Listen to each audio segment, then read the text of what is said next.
Risk management is not just a document, it is a system. Most organizations often believe that they manage their risk effectively simply because they have a risk register, a risk policy, and a risk committee. But this alone does not protect an organization.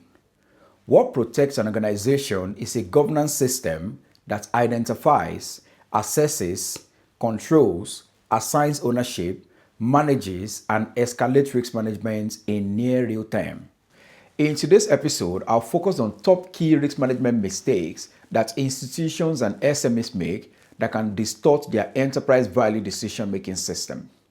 In a well-governed organization, risk management is often structured around the three lines of defense model. The first line of defense represents the business.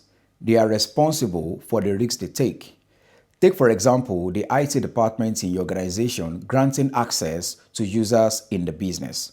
They are primarily accountable for the cyber risk exposure created by that access. The second line of defense represents the risk management and the compliance function. They do not run the business, but they control how risk is taken within the organization. The board sets the risk appetite for the organization, which represents how much risk they are willing to accept in order to achieve their strategy.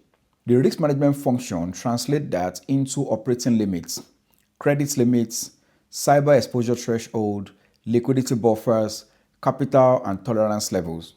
Then they continue to monitor whether the business is operating within those limits and report back to the board of directors. So the second line of business does not own the risk, but they protect the organization by enforcing the risk management framework. And finally, the third line of defense.